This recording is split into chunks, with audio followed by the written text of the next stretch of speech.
Saya jemput Yang Hormat Tuan Muhammad Azmin bin Ali. Nombor 4. Ya, sila Yang Mohd Menteri. Terima kasih.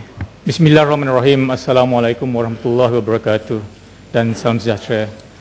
Tuan Yang Dipertua, memandangkan ini pertama kali saya berdiri di Dewan Yang Mulia ini, pertama kali menjawab soalan bagi pihak kerajaan, izinkan saya menyampaikan salam kepada semua ahli-ahli Dewan Yang Mulia ini. Salam persahabatan untuk semua. Ya. Izinkan saya menjawab soalan Yang Berhormat Gombak dalam 3 bahagian. Pertama sekali berkenaan dengan tarifan ekonomi unemployment dengan izin. Menurut tarifan ekonomi, mana-mana juga ekonomi ataupun negara yang mempunyai kadar pengangguran di bawah 4% merupakan kadar guna tenaga penuh ataupun full employment dengan izin. Malah kalau kita lihat bagi Organisation for Economic Cooperation Development dengan izin OECD, antara 4 hingga 6% merupakan kadar pengangguran juga yang dianggap penuh. Itu yang pertama. Kedua, dari segi kadar pengangguran di Malaysia ini, kita dapati bahawa kadar pengangguran semenjak 20 tahun yang lalu memang di bawah kadar 4%. Ini berkenaan dengan pertumbuhan ekonomi yang mampan yang telah dialami oleh negara kita sepanjang ini. Malah kalau kita lihat pada tahun 2011, dengan kadar pertumbuhan ekonomi sebanyak 5.1%, kita dapat mewujudkan peluang pekerjaan sebanyak 385,000, dan pada tahun 2012 dengan kadar pertumbuhan ekonomi yang lebih tinggi 5.6%, kita dapat pertumbuhan guna tenaga pekerja lebih tinggi pada kadar 438,800. Ini bermakna kadar pengangguran telah menurun daripada 3.1% kepada 3% untuk tahun 2012. Jadi merupakan satu kadar yang amat rendah. Yang ketiganya, walaupun kadar pengangguran ini rendah, ini tidak bermakna kita di pihak kerajaan begitu selesa ataupun complacent dengan izin. Banyak program-program yang dilaksanakan oleh kerajaan. Mungkin saya boleh bagi 3 contoh. Pertama sekali, untuk memadankan pekerja dengan majikan, kerajaan telah menubuhkan satu agensi Jobs Malaysia untuk memberi peluang supaya para pekerja dapat memilih pekerjaan yang baik.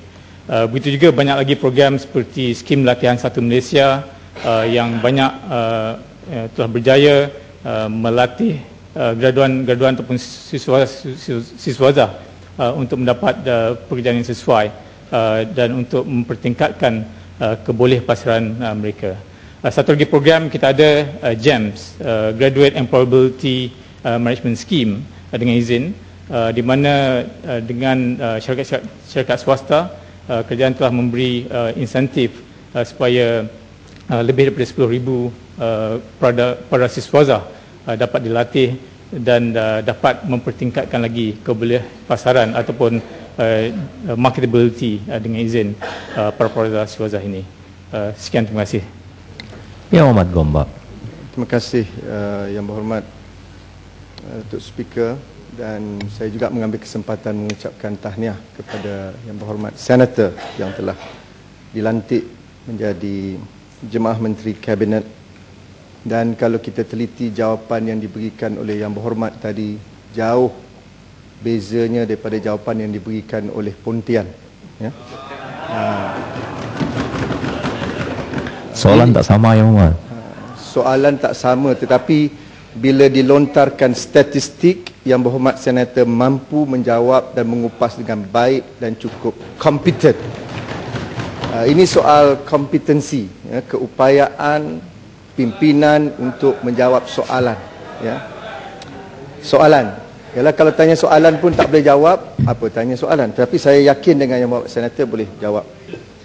Statistik yang saya kemukakan sebentar tadi dalam soalan berhubung kadar pengangguran 3% yang masih kekal di takuk yang sama dalam tempoh beberapa tahun yang lalu ini, terkandung dalam laporan World Economic Outlook on Malaysia Unemployment Rate.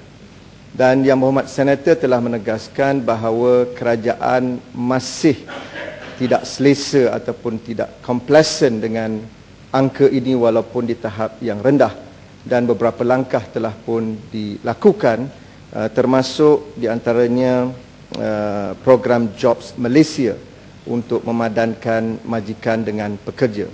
Tetapi persoalan saya, adakah kerajaan telah menjalankan satu kajian bukan sekadar memadankan majikan dengan pekerja, tetapi juga apa yang berlaku mismatch di antara pasaran dan permintaan pasaran dengan kursus yang ditawarkan di IPT.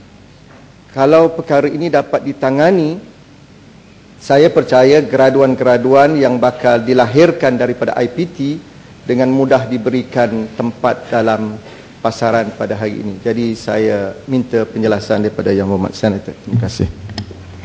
Terima kasih Yang Berhormat Gombak.